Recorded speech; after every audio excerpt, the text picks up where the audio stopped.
I stood in the bridal suite of the Astoria Grand Hotel, staring at my reflection in the gilded full-length mirror. The room smelled faintly of roses and hairspray, but I wasn't wearing the ivory Vera Wang dress that had cost my father over $120,000. That pristine gown, hand-sewn, pearl-buttoned, and ridiculously overhyped, hung untouched behind me, still in its custom garment bag. Instead, I wore a sleek black cocktail dress that hugged my frame like second skin. My hair was swept back in soft waves, my makeup flawless, my lips painted a dangerous, defiant red. It wasn't the look of a bride. It was the look of a woman preparing for war. Outside the suite, I could hear the quiet chaos of a high-society wedding unraveling on schedule. Wedding coordinators whispering frantically into headsets. Musicians tuning their instruments. The gentle murmur of guests beginning to fill the cathedral across the plaza. Every detail, every movement, right down to the imported orchids in the vestibule, was unfolding with mechanical perfection. Just not the version anyone expected. My phone buzzed on the marble countertop. A message from Talia, my maid of honor. She's here. Front row, left side. Red dress. Just like you predicted. I didn't even need to check the screen. Of course she was here. Of course she wore red. That was Sienna Blake's signature move, bold, theatrical, and slightly pathetic. Exactly the kind of drama Ethan once claimed to loathe. You're nothing like her, he used to say, stroking my hand over dinner. You're refined. Stable. Mature. Sienna was always chasing attention. You command it. I used to believe him.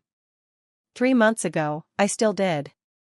Back then, I was deep in wedding preparations, riding the emotional roller coaster of guest lists, table layouts, and floral arrangements.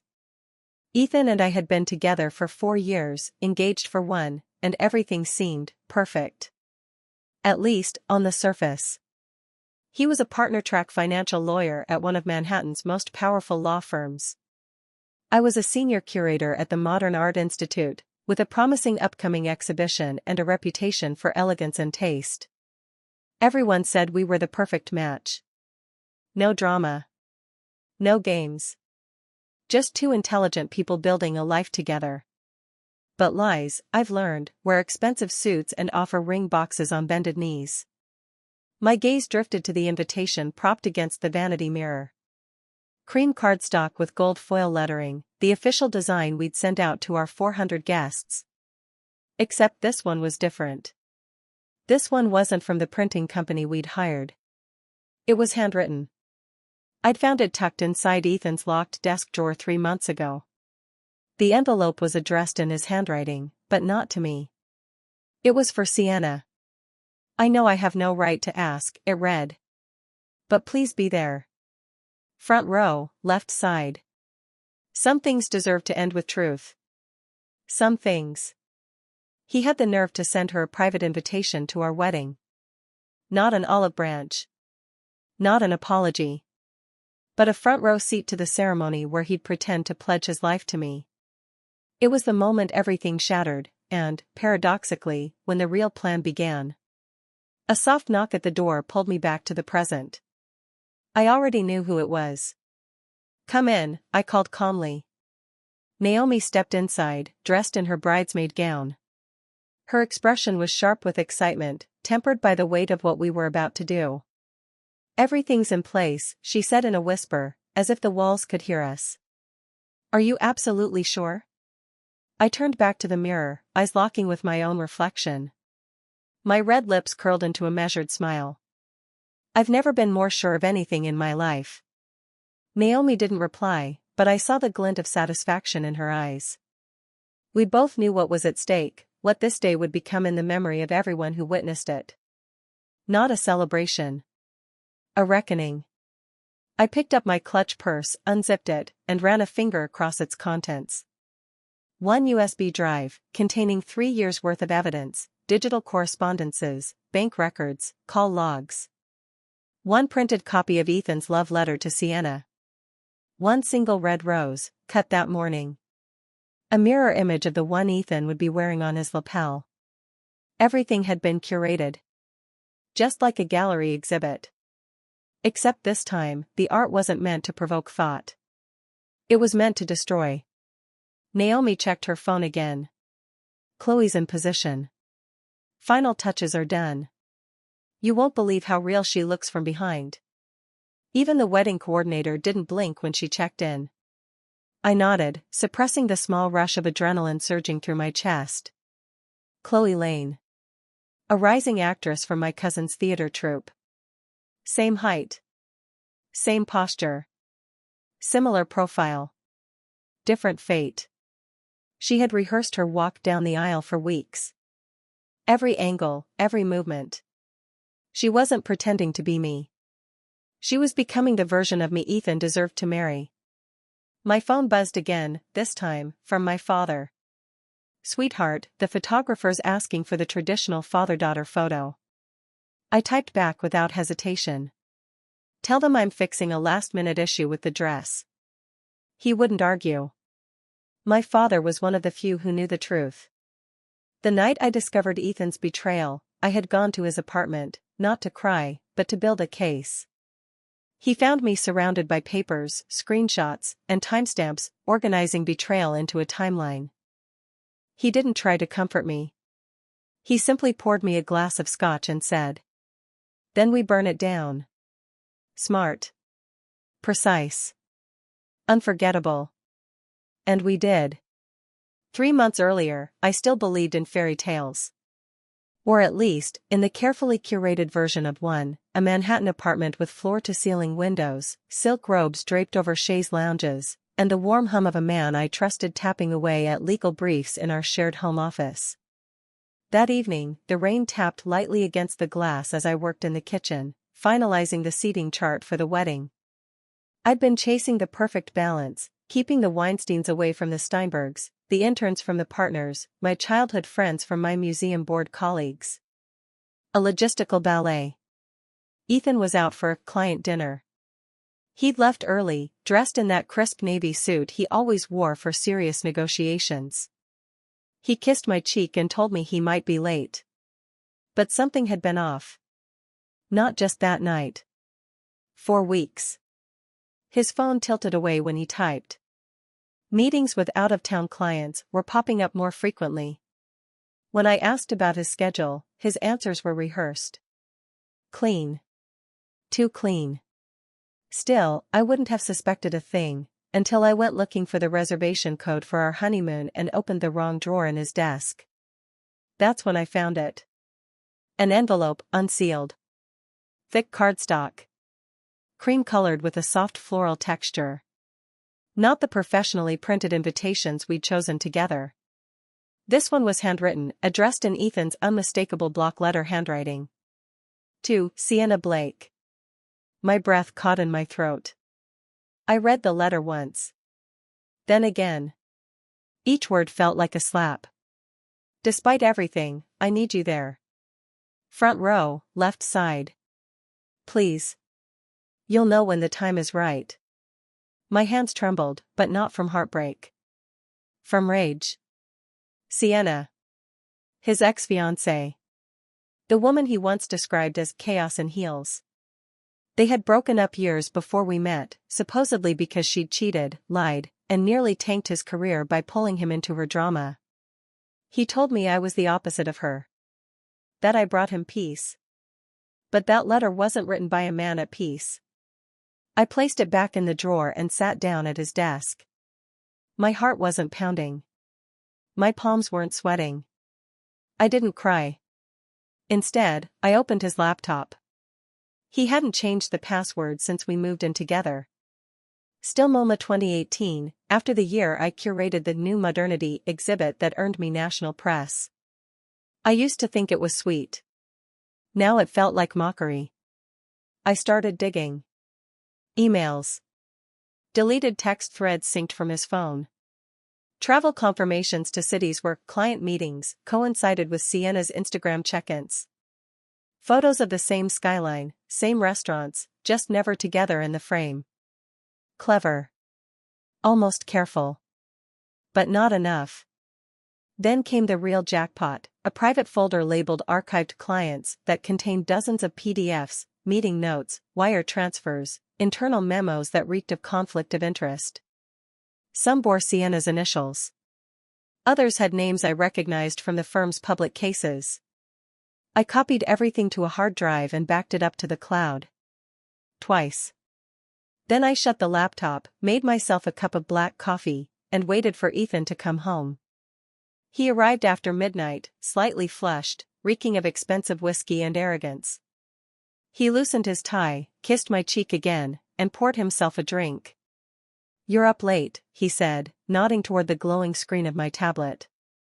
"Just wedding stuff," I replied, smiling. And I meant it. I was planning the wedding. Just, not the one he thought. The next morning, I sent a text to the only person who'd know exactly what to do. "Talia. I need you. Bring wine. And gloves." She arrived 20 minutes later, stilettos clicking across the marble floor, trench coat flaring like she was walking into a crime scene, which, in a way, she was. I didn't waste time. I showed her the letter. The emails. The screenshots. Her expression didn't change until she saw the photo of Sienna in Paris, same weekend Ethan had claimed to be at a legal summit in D.C. "Jesus," she muttered. "He's not just cheating. He's planning something." I nodded. He invited her to the wedding. Her eyes snapped to mine. "Wait. She's coming?" "Front row. Left side." I said it with ice in my voice. "I want her to see everything. I want her to think she's won." Talia blinked. "And then?" "And then," I said calmly, "I want her to watch him lose everything." We spent the next 2 weeks drafting what Talia jokingly called Operation Black Veil. It wasn't just about calling off the wedding. That would have been too easy. Too clean. No, Ethan had choreographed a betrayal in front of hundreds of people. I intended to return the performance. The key was Chloe. My cousin, Jules, runs a non-profit theater company downtown. I called her under the pretense of commissioning a private performance for a museum gala, then pivoted after 2 minutes of pleasantries. "I need someone," I told her. "Same height. Same build. Can wear a veil. And follow directions." She didn't even hesitate. "I have just the girl." That's how I met Chloe Lane, 28, classically trained, currently working a bartending job between callbacks. The moment I saw her from behind, I froze. From the right angle, she could have been my twin. She was eager, curious, a little skeptical, until I laid it all out. I didn't cry. I didn't beg. I handed her a manila folder of Ethan's lies, explained what he was planning, and said, "I don't need you to act like me. I need you to walk exactly 15 steps and keep your veil on until I say otherwise." Chloe stared at the folder for a long time. Then she said, "When do we rehearse?" Over the next month, we built the wedding Ethan thought he was orchestrating, while quietly constructing a second wedding beneath it. Parallel timelines. One glossy and perfect. The other, lethal. Talia handled the venue logistics. Naomi embedded herself with the wedding planners, subtly redirecting key details. Rachel, my old college roommate turned forensic accountant, took a leave of absence from her firm to help me untangle Ethan's finances. Even my father got involved, calling in favors from journalists, lawyers, and contacts I didn't even know he had. No one suspected a thing. Ethan thought I was busy choosing floral centerpieces. In reality, I was intercepting emails from his secretary, Janet, who had quietly agreed to send me any correspondence flagged with Sienna's name. "She's uncomfortable with their meetings," Talia told me one night, sipping wine on my balcony. "Apparently Sienna, keeps showing up at the office unannounced." "Good," I said.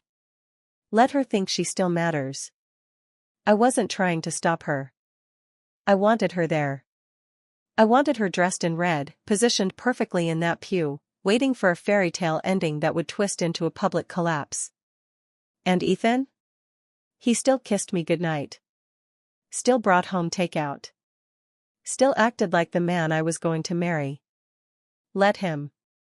Let him think he won. The beauty of betrayal is that it teaches you how to play dead, while you plan to bury the ones who buried you first. The morning of the wedding was unseasonably bright. Sunlight poured through the tall windows of the Astoria Grande, casting golden stripes across the marble floors. Outside, a string quartet played the prelude softly as guests in couture and tailored suits filed in through the grand entrance. From the outside, it looked like the event of the season. And it was. Just not for the reason they expected. I watched it all unfold from the bridal suite, sipping black coffee from a porcelain cup while Naomi typed furiously on her phone. Every few seconds, she'd glance up, give me a subtle nod, then return to texting. The photographer is in position, she murmured. Camera's rolling. Hidden mic is hot. Jessica, sorry, Sienna, is already fussing with her hair. Front row, left side. Just like he told her. I smiled faintly. And Ethan? He just got here. Looked a little rattled. Talia said his hands were shaking. Of course they were. He probably thought it was nerves. Or maybe guilt. But guilt implies remorse. What Ethan felt was fear, though he didn't know why yet. I stood and crossed the room, smoothing my black dress as I walked toward the mirrored armoire. My reflection was razor sharp. Hair pinned in soft waves. Makeup pristine. Red lips like a slash of war paint. A woman in control. I opened the clutch resting on the counter and took quick inventory. USB drive with digital evidence, check. Printed email exchange between Ethan and Sienna, check. Handwritten invitation, check. The red rose, freshly cut that morning, twin to the one pinned on his lapel, check. My father had it couriered straight from his private greenhouse. It wasn't just symbolism. It was precision. A soft chime came from Naomi's phone. She looked up, her expression tightening. It's Rachel. She's at the cathedral. The AV team is in position. The moment you give the signal, the feed goes live.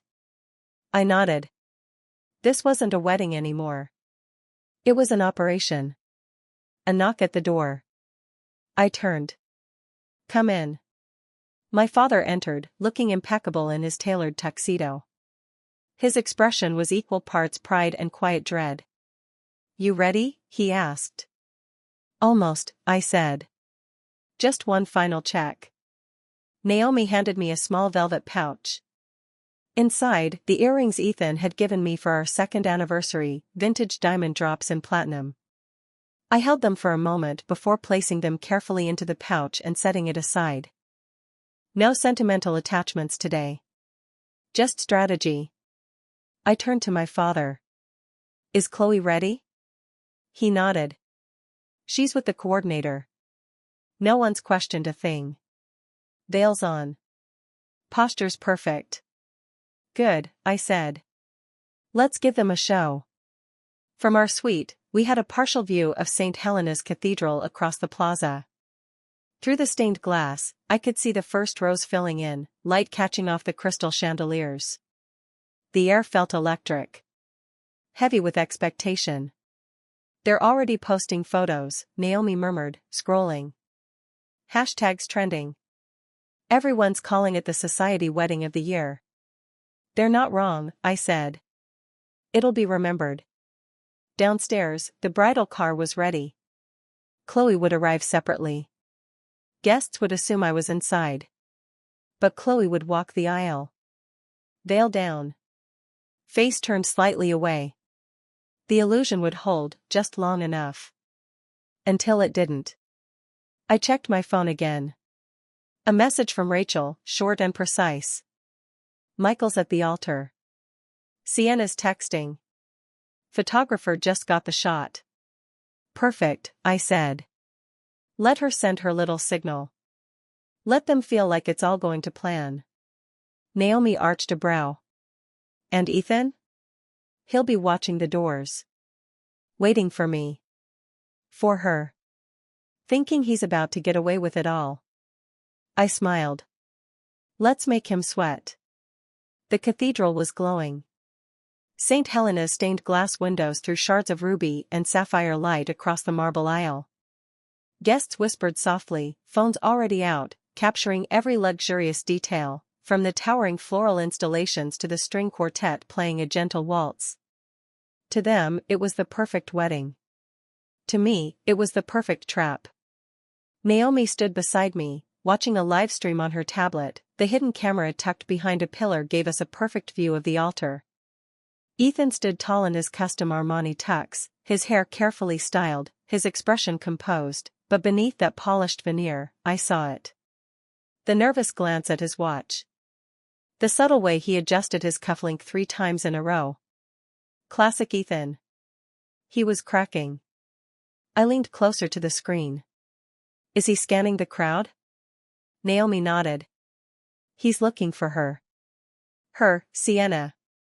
Red dress, left side, second pew. The exact spot Ethan had told her to sit, like she was some dark secret waiting to be revealed. She looked radiant in that manipulative, curated way. Long curls. Perfect makeup. Smug little smile. She thought she was about to steal the spotlight. And in a way, she would. Just not how she imagined. She just texted him, Naomi whispered, showing me the screen.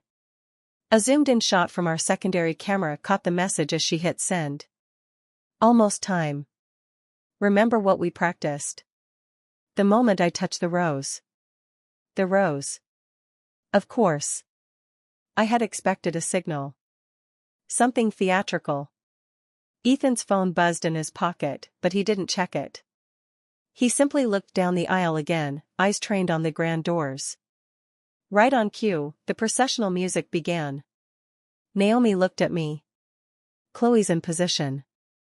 Across the plaza, Chloe stood at the threshold of the cathedral, veil low, bouquet held tight. Her posture was perfect. We had rehearsed everything, down to the angle of her chin, the rhythm of her walk, the way she'd glance toward the crowd but never make eye contact. From 20 feet away, even my own father would have hesitated. From Ethan's vantage point? She was me. Naomi tapped her earpiece. Rachel confirms AV is green. Talia's with the signal crew. The second you give the word. I nodded. Not yet. Let them think they've won. Let them enjoy their final moment. Inside the cathedral, the doors opened. Chloe stepped forward. The congregation rose. Ethan exhaled. And smiled. I watched his face through the screen, relief flooding his features as the veil floated down the aisle toward him. His plan was working. Sienna was ready. The crowd was none the wiser. He was seconds away from executing the most humiliating betrayal of my life. Only, it wasn't me walking toward him. Sienna reached into her clutch. I could see the tip of the silver frame she planned to hand the usher, a framed photo of her and Ethan from their first engagement. She would pass it up during the vows. Make a dramatic scene. Turn the ceremony into scandal. And leave me broken, crying in public. But that was the fantasy they rehearsed. This was reality. And in reality, they were standing on a minefield. A second message popped up on Naomi's screen. Michael is in position.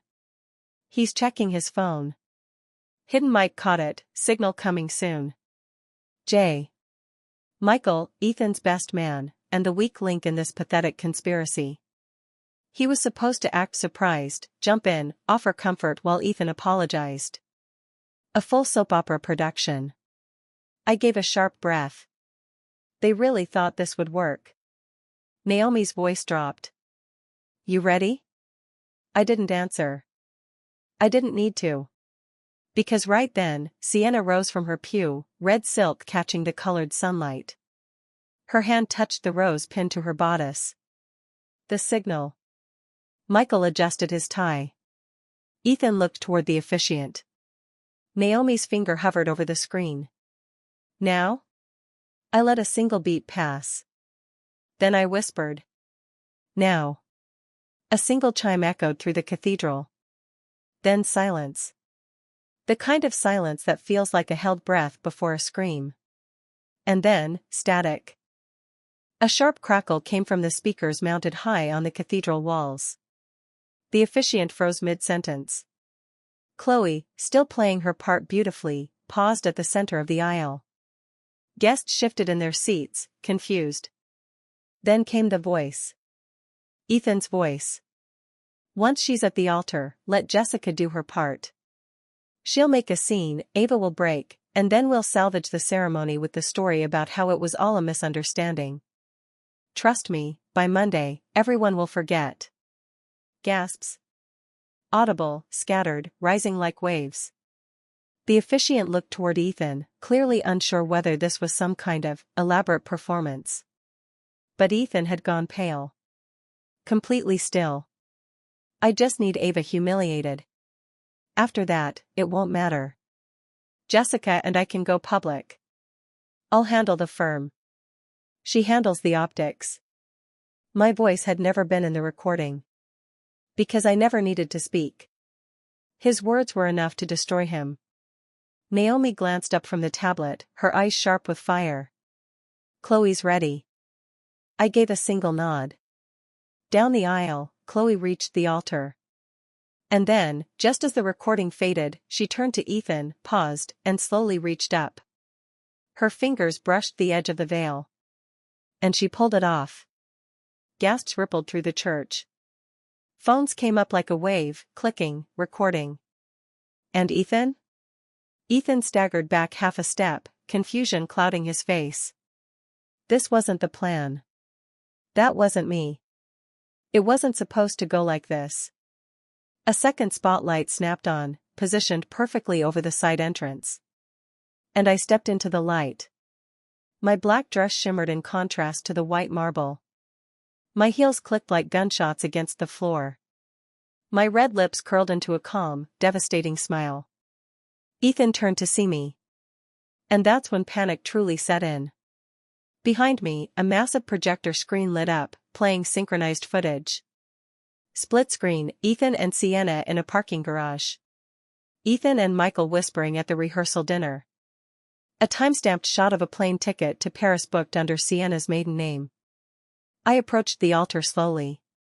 The congregation had gone completely still, mesmerized. Phones up. Cameras rolling. And in that moment, I didn't feel like the betrayed fiancé. I felt like a prosecutor walking into the courtroom for the closing argument. Looking for me? I asked, voice echoing across the marble. Ethan's mouth opened, then closed. He looked at Sienna, who was now halfway out of her pew, frozen. I brought a few receipts, I said lightly. Since you seem to have trouble keeping track of the truth. I pulled the red rose from my clutch and held it up. This one matches the one on your lapel, doesn't it, Ethan? The one you insisted on choosing personally. Just like you insisted on hiring your cousin's videography team instead of the one I recommended. Cost saving, you said. Sensible. Funny how convenient that turned out. Gasps again. Whispers. But no one looked away. I took out the USB drive. Contained on this drive, I continued, are records of Ethan Cole's financial misconduct. Insider trading, collusion with known investors connected to Sienna Blake, and evidence that confidential client files were shared without consent. Sienna gasped. You can't prove. I don't need to prove it to you, I said calmly. I only need to show it to the right people. I nodded toward the back of the cathedral. A quiet stir as SEC agents entered, flashing badges discreetly. Among them, my father. Not just a guest. A former federal prosecutor. Michael tried to slip out the side aisle. He didn't make it. 2 plainclothes agents intercepted him mid-step. Cuffed. Hands behind back. Panic bloomed now. Full scale. But I wasn't done. I turned back to Ethan. You thought you could script the ending, Ethan. You really thought the crowd would cheer for you. I held up the handwritten invitation, the one he'd sent to Sienna. Some things deserve to end with truth. I nodded. I agree. Then I read aloud the letter he'd written to Sienna, word for word. You'll know when the time is right. Our story isn't over. She was always just a transition. People gasped. Some guests stood. One woman, his senior partner's wife, walked out, face burning. Still think you're the hero of this story? I asked him. Ethan didn't answer. Couldn't. Because on the screen behind him now, Rachel had just uploaded screenshots of his private texts to Sienna. Explicit, arrogant, and now, very, very public. And Chloe? She stepped aside, walked down the aisle like nothing had happened. The fake bride making room for the real one. And I? I stood at the altar. Not to be married. But to bury the lies where they belonged. The moment the final text appeared on screen, Ethan's words to Sienna, promising they'd reclaim what was rightfully theirs, the cathedral erupted. Not in applause. But in chaos. Some guests stood in stunned silence. Others whispered furiously, clutching their phones like lifelines. More than a few were filming, broadcasting the implosion of Ethan Cole's reputation to the world in real time. This wasn't a scandal whispered behind closed doors. It was a takedown, projected in high definition. The officiant stepped back, clearly rattled. Miss Pierce, he stammered, do you wish to proceed with the ceremony? I turned toward him, calmly. No, Reverend, I said. But I do wish to proceed with the reckoning. Behind me, Rachel walked briskly up the aisle, carrying a black leather folder. She handed it to my father, who passed it to Harrison Wolfe, Ethan's managing partner at the law firm. He flipped through the pages, bank transfers, flagged case notes, unauthorized filings. His face went stiff. Mr. Cole, he said coldly. You are hereby suspended from the firm, effective immediately. Wallace, secure his office. No one enters until our forensic team completes their sweep. A visible jolt shot through Ethan. You can't just. I can, Wolfe interrupted. And I will. He turned to me. We appreciate your cooperation, Miss Pierce. You've done this firm a service. Ethan staggered back a step, grasping for anything, logic, pride, control. This isn't proof, he snapped, desperate now. This is an ambush. It's emotional manipulation. It's fraud, Rachel finished for him. Multiple counts. SEC violations. Potential insider trading. All committed while you were preparing to marry the woman you were simultaneously betraying. A ripple of stunned noise moved through the pews. Sienna, face drained of all color, made a sudden motion, fishing through her purse. She's deleting something, Naomi hissed. I nodded toward the nearest agent.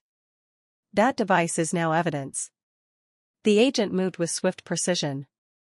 Ma'am, he said to Sienna, please hand over the phone. She clutched it to her chest. Now. The room fell silent as she slowly surrendered it. Talia arrived seconds later, holding up a printout. The SEC just froze 3 of her accounts, she said. Her firm issued a statement distancing themselves from her actions. They've launched an internal investigation. Sienna looked ready to collapse. But I wasn't done yet. Would you like to explain, I asked her calmly, why you and Ethan broke up the first time? Sienna's eyes widened. You couldn't know that. Oh, but I do. I gestured toward Naomi, who tapped her tablet. New images flashed across the screen. Old social media posts. Private messages. Blurred screenshots of messages with other men, while she was still engaged to Ethan. Timestamped. Verified. Seems infidelity runs in your blood, doesn't it? I said. Sienna's perfect composure crumbled. She turned, fled down the aisle. She didn't get far. 2 more agents intercepted her at the cathedral entrance. And Michael? Already in handcuffs, being read his rights. Funny how quick loyalty collapses under threat of prosecution. The photographer, still recording everything, captured Ethan's face as he watched his world fall apart. His eyes flicked from Wolf to me to the guests. He opened his mouth once more. Then closed it. Because there was nothing left to say. Everything he'd built, his career, his reputation, his carefully crafted image, was crumbling under the weight of the truth. And I turned, walking slowly down the aisle, not with a groom, but with dignity. Outside the cathedral, media vans were already lining the streets. Reporters crowded the sidewalk, trying to make sense of what they'd just witnessed. The headlines were already forming. Manhattan wedding turns into financial crime scandal. Bride exposes groom in live ceremony takedown. Ethan Cole's downfall begins at the altar. Inside, I took one last look at the sanctuary. The stained glass still shimmered. The flowers still bloomed. The music still played, now in a slower, minor key. But the story had changed.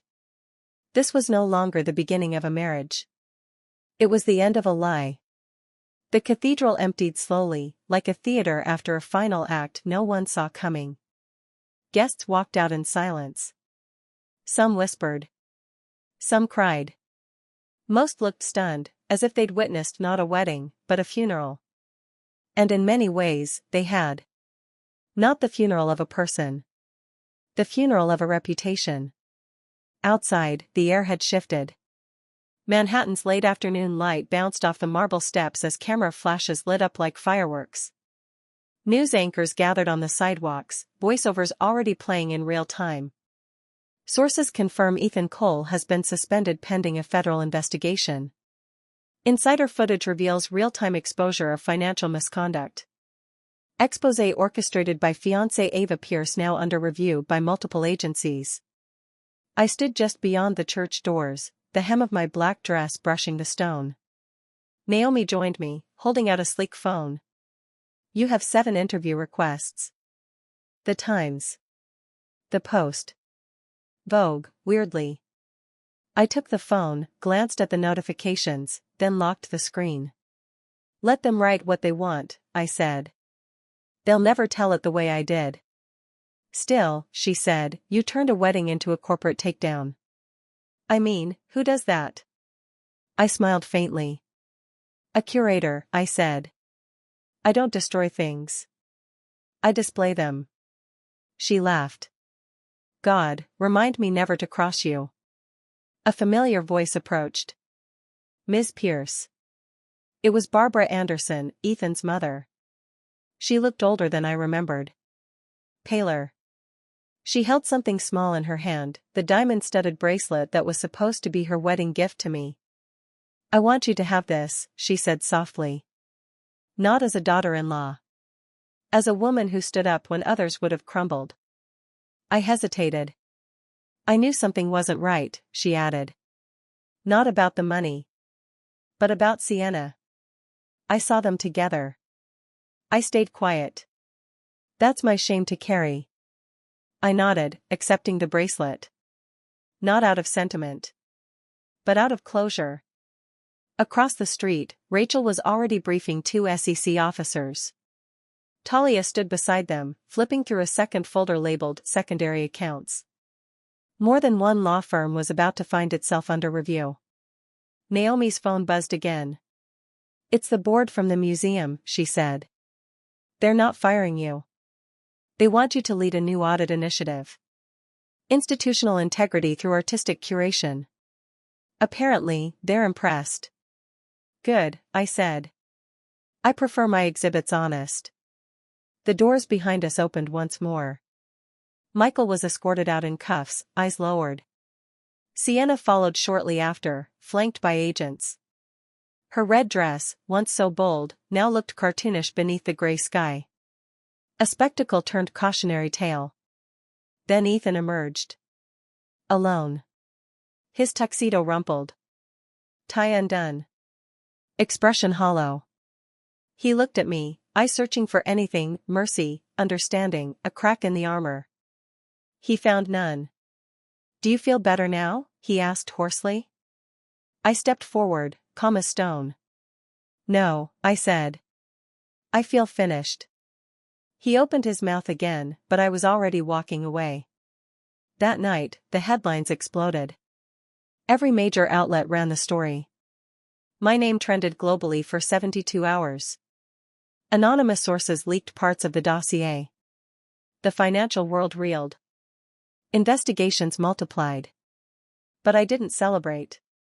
I didn't party. I sat on my balcony, glass of scotch in hand, watching the skyline flicker.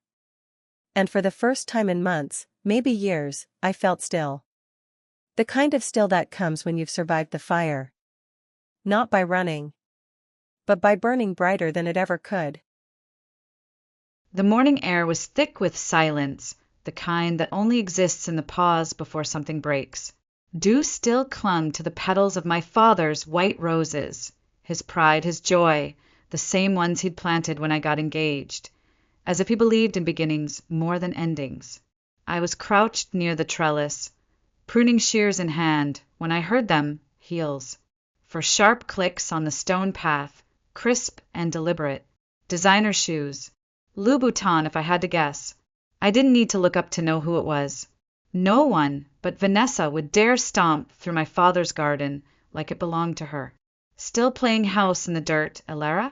Her voice was dipped in that fake sweetness she wore like perfume. Thick, suffocating. I didn't flinch. I simply trimmed another blossom from the bush. Good morning, Vanessa. She stepped closer, her shadow falling across the flower bed. The scent of her perfume, overpowering, expensive, invasive, fought against the gentle fragrance of roses.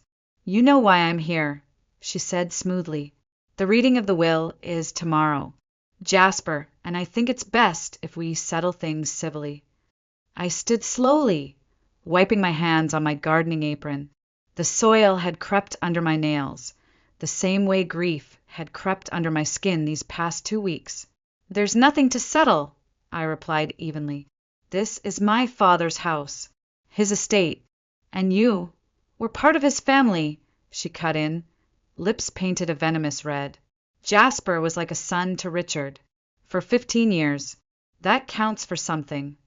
I felt the pruning shears in my hand grow heavier, as if absorbing the weight of her words. You mean the same Jasper who cheated on his daughter with his secretary? I asked, voice low but firm. Vanessa's smile didn't waver. Ancient history. Your father forgave him. They still played golf every Sunday, well, until you know. I did know. I knew too well. My father's death was still a wound so fresh I couldn't breathe without bleeding. And yet here she was, circling like a vulture. He wouldn't have left anything to Jasper, I said. He wasn't stupid. Her smile cracked just slightly. We'll see about that. Your brother, Theo, seems to think differently. My breath caught. You've spoken to Theo? I asked quietly. Vanessa stepped even closer, her voice slipping into a whisper like a blade. Oh, sweetheart, we've done more than talk. He's been very helpful. I didn't reply. I couldn't. My hands tightened around the shears, knuckles white. In my mind, I heard my father's voice, low, steady, patient. The roses need a firm hand, Elara, but never a cruel one. Even thorns have purpose. Get off my property, I said, quiet but sharp, before I forget my manners. She laughed, not the laugh of someone amused, but the laugh of someone who thought they'd already won. This house is worth millions.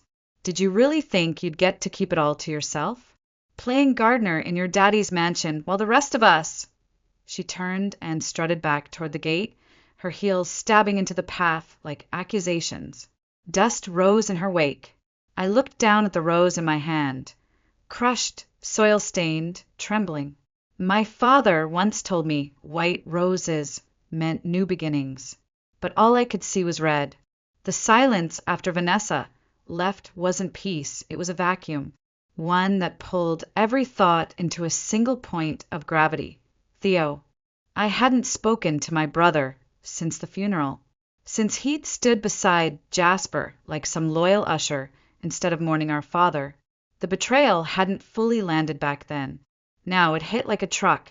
I walked back into the house, no, my house, and stood beneath the vaulted ceilings my father had once painted himself. I pulled out my phone and dialed the one person I knew would understand. Celine, it's me. She came. Vanessa. She said things about Theo. I need you here. I'm already in the car, she replied without hesitation. Hang tight. She arrived 30 minutes later, briefcase in one hand, bottle of wine in the other. That was Celine. Logic in one palm, comfort in the other. I figured we might need both, she said, offering me a tight smile. You look like hell. I feel worse, I admitted. We sat in my father's study, the heavy scent of aged leather and paper lingering in the air like his presence. Celine placed the wine aside and reached into her case. Your father left instructions for me, she said, to be opened only if certain conditions were met. Looks like they have been. She handed me an envelope, thick, heavy, sealed with a red wax stamp pressed with the Lancaster family crest, a hawk above a blooming rose. My hands trembled as I broke the seal. Inside, a single handwritten note, and a small brass key. My dear Solera, if you're reading this, then someone has already made a move on the estate. Knowing human nature, as I do, I'm guessing it's Vanessa. She was always predictable in that way. I blinked, the ink seeming to pulse with his voice in my head. His tone wasn't angry. It was calm, prepared. He knew. He'd always known. The key trembled in my fingers. What does this open? Celine stood and crossed to his desk. With practiced hands, she slid open the bottom drawer and inserted the key. A soft click, like the unlocking of a vault. Inside, a thick manila envelope, a black USB drive, a second, smaller envelope with my name handwritten across it. Celine placed it all before me. Before you open that, she said, there's something you should know. I looked up, eyes wide.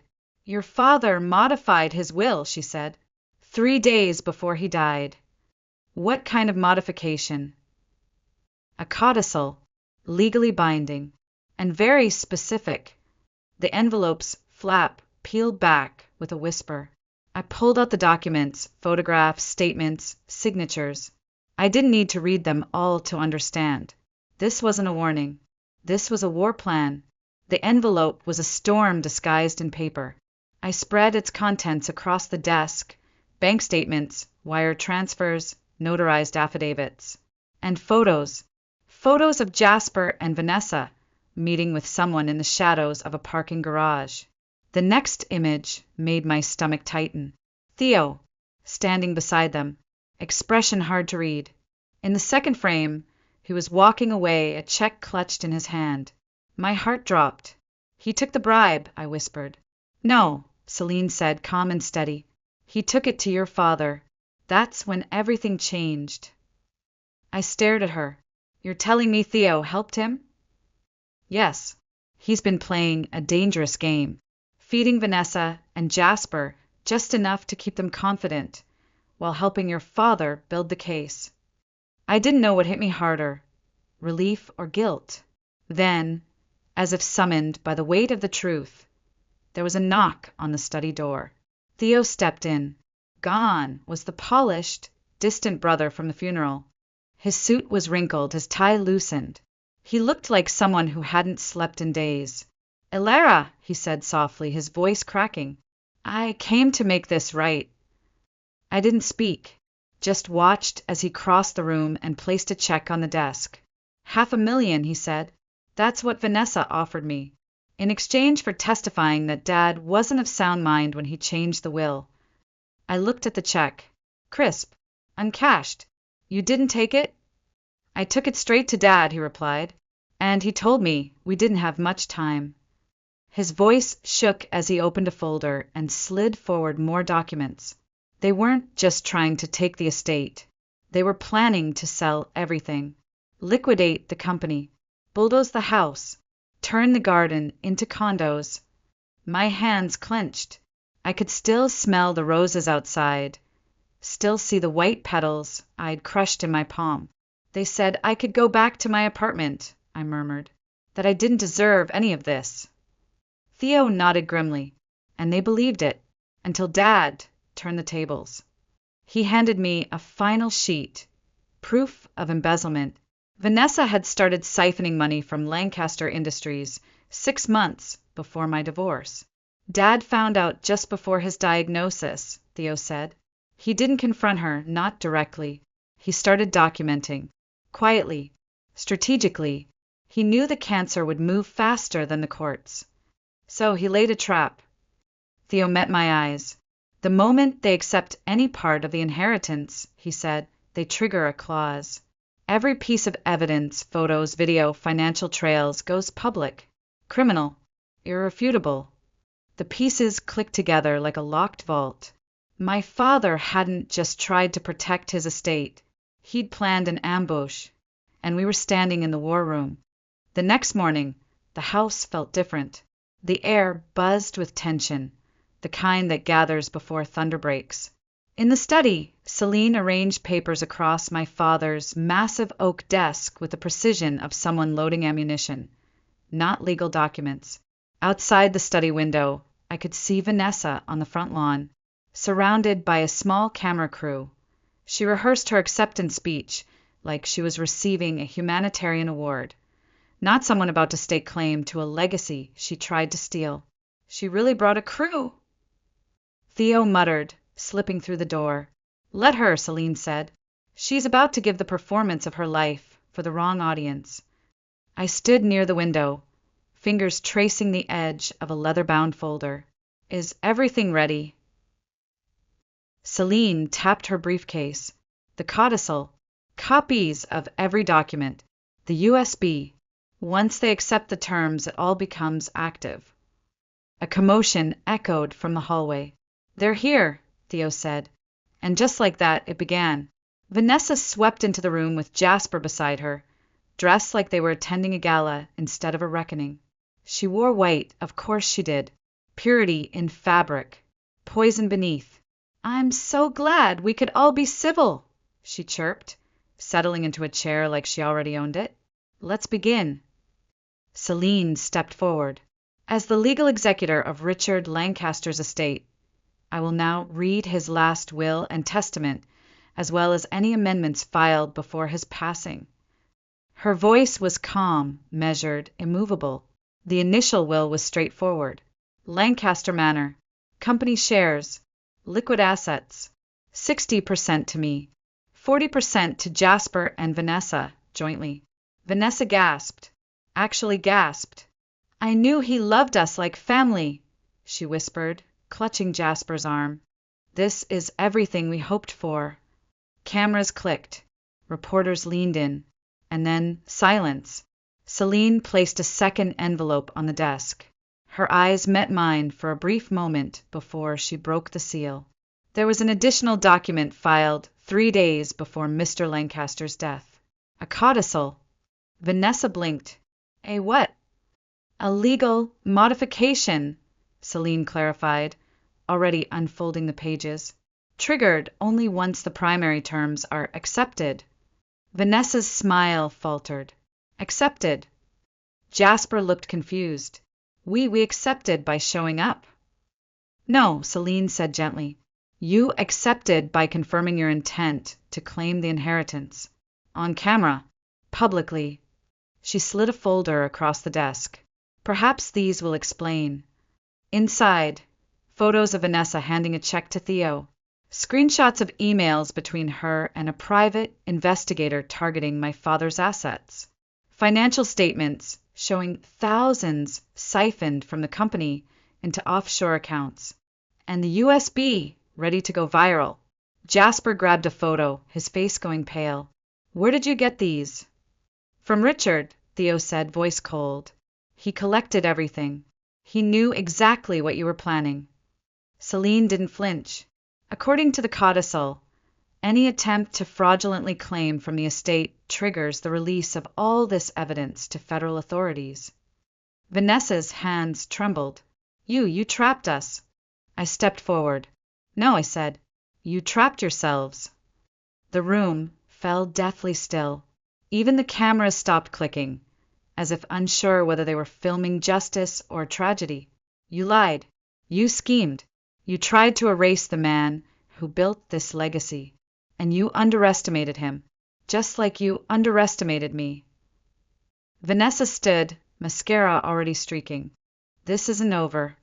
Actually, Celine said, folding the codicil back into its envelope, it is. From the hallway, footsteps approached, firm, deliberate. The police, Theo said simply.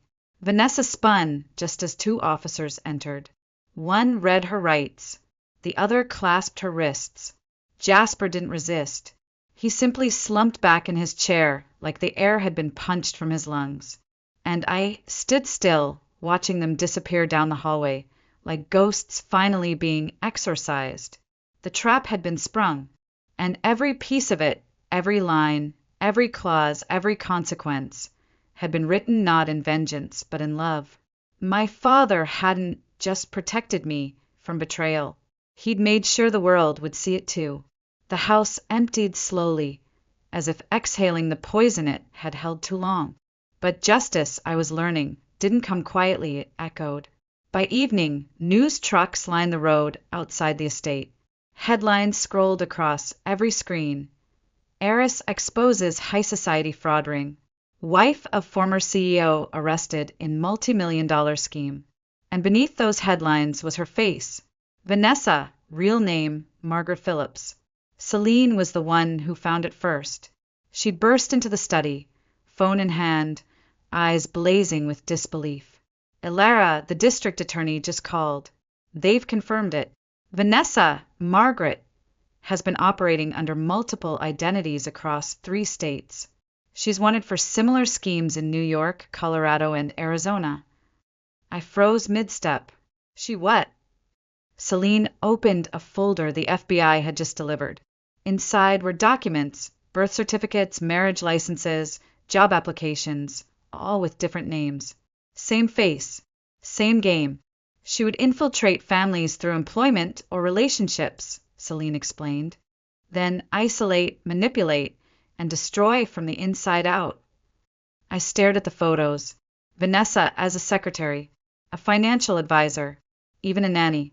She specifically targeted Jasper, I murmured. None of it was coincidence.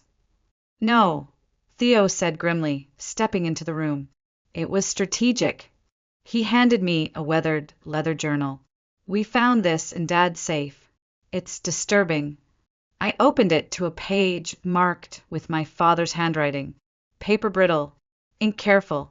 The Harrison family presents the perfect opportunity. Wealthy patriarch. Estranged children. Naive daughter who trusts too easily. My breath caught.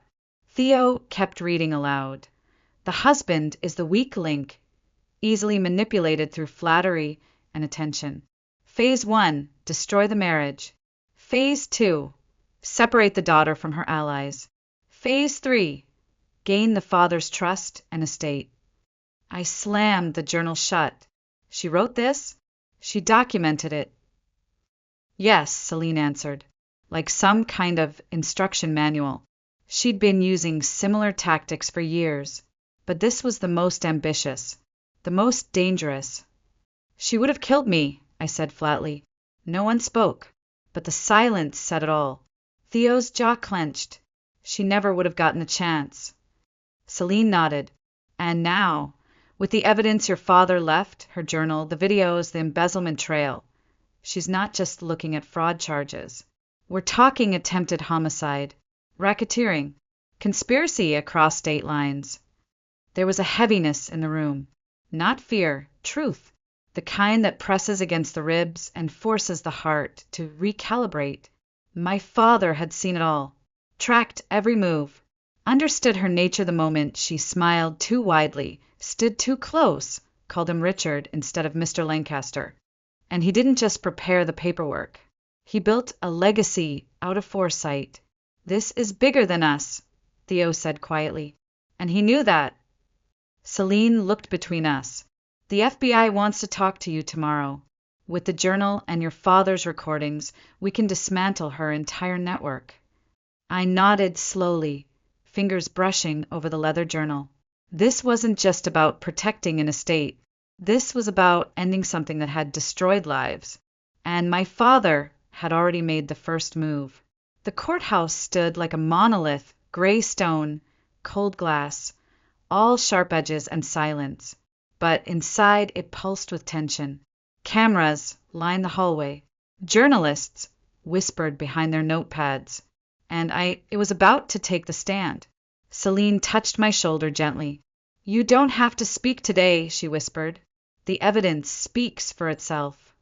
"I know," I said, "but so did Dad, and he taught me to never let fear finish my sentence for me." The courtroom doors opened. Vanessa was already seated at the defense table, no longer in white. She wore a prison gray suit now, but the hatred in her eyes burned the same. Theo sat behind me in the gallery, still as stone. The judge entered. The room rose, and then the questioning began. "Please state your name for the record." "Elara Lancaster." "And your relationship to the defendants?" I looked directly at her. "Jasper was my husband for 15 years. Vanessa, real name Margaret Phillips, was his secretary and the woman he had an affair with." A murmur rippled through the courtroom. "And after your divorce?" "They married 6 months later. Then they began visiting my father, building trust, manipulating him, planning." "And what were they planning, Ms. Lancaster?" I inhaled, deep, steady, "to isolate me, discredit me, gain control of my father's company, estate, and home, and eventually remove me." "Objection!" her lawyer shouted. "Speculation." Celine stood. "Your Honor, we have detailed plans recovered from the defendant's personal journal. Plans involving physical harm if financial control was delayed." The judge adjusted his glasses. "Overruled." "Please continue," the prosecutor said. "My father suspected something early on," I said. "That's why he hired private investigators. Why he started documenting everything. Why he changed his will." The next question came slow. "Intentional. And the day of the will reading, did the defendants accept the inheritance?" "They did. Publicly. On camera." "And what happened then?" I turned slightly, just enough to see Vanessa's face. My father's final amendment triggered. Every piece of evidence, embezzlement, bribery, identity fraud, conspiracy, was released to the authorities. It was all planned. The prosecutor paused, letting it land. "Was your father a vengeful man?" "No," I said, my voice soft. "He was a just man, and he believed in letting the truth do the punishing." Vanessa shot to her feet. "This is character assassination. None of this proves intent." The judge's gavel slammed. "Sit down." But it was too late. Every word she just shouted was now part of the official court record. Theo caught my eye, gave me a small nod. The damage was done. During recess, Celine pulled me into the hallway. "With that outburst and the evidence tied to her aliases, the DA is upgrading the charges. We're looking at 25 to 30 years minimum." "And Jasper?" I asked. "He's cooperating," she said. "But even then, 10 to 15 easily." I didn't feel triumphant. I felt clean, as if something had finally been washed away. Outside the courthouse, reporters crowded the steps shouting questions. But Celine raised a hand. "My client has no comment, except to say that justice has been served, not just for her father, but for every family this woman ever tried to destroy." Back at the house, the silence was different. No longer heavy with grief, no longer tight with fear. It was open, like space waiting to be filled. Theo was waiting in the study when I returned. The curtains were drawn back, sunlight warming the hardwood floor where our father used to stand. "They finished processing the room," he said. "FBI cleared everything, but they left something for you." He handed me a small velvet box. Inside a single key, and beneath it a folded note, "For when justice blooms." I stared at the words, then at the key, delicate, ornate, slightly rusted. "Not to the house. Not to a safe. Theo nodded toward the window. Check the greenhouse. The old greenhouse stood at the edge of the garden, half hidden by overgrown lavender. The glass was streaked, but intact. I pushed open the door. Inside, a sealed envelope on the workbench. My name, in my father's handwriting. My dearest Alara, by now, justice has been served, and the truth has come to light. But justice wasn't the only thing I wanted to cultivate in this greenhouse. I grew more than roses here. I grew hope. Hope that you would find your strength again, that you would bloom, despite the shadows others tried to cast over you. I blinked hard, kept reading. The deed enclosed is for the vacant lot next to your old flower shop. I bought it the day after I confronted Margaret. The business name is yours. Lancaster Gardens. Registered. Funded. Approved. Behind me, Celine stepped through the doorway, her tablet in hand. He really did it, she said, tapping the screen. Trademark. Permits. Initial capital. Everything's in place. All it needs now, Theo added, is you. I looked around the greenhouse. The faded tools. The cracked ceramic pots. The life that had once thrived here, and the new life waiting just outside. You're not doing this alone, Celine said gently. We're in this with you. Every step. Theo smiled. Someone has to keep the orchids alive. A knock came at the front of the house. Celine opened the door. It was the detective. He looked pleased. 3 more families just came forward, he said. Victims of Margaret's earlier schemes. With your father's journal and testimony, we've got everything we need to bring down her entire operation. I nodded slowly. My father had known this would happen. He hadn't just planted evidence. He'd planted a future. The next day, I stood in front of a sea of microphones, reporters pressing forward. I cleared my throat, no longer shaky. My name is Alara Lancaster. I am the daughter of Richard Lancaster. I speak not just for my family, but for every family that's ever been targeted by manipulation disguised as affection. This is not just a victory. It's a beginning. Flashes, applause, headlines forming even as I stepped back. Later, in the quiet of the greenhouse, Celine handed me a fresh legal pad. So, shall I start drawing up the launch paperwork for Lancaster Gardens? I looked through the glass, where my father's white roses still bloomed. Resilient, defiant, glorious. Yes, I said, and for the first time in years I truly meant it.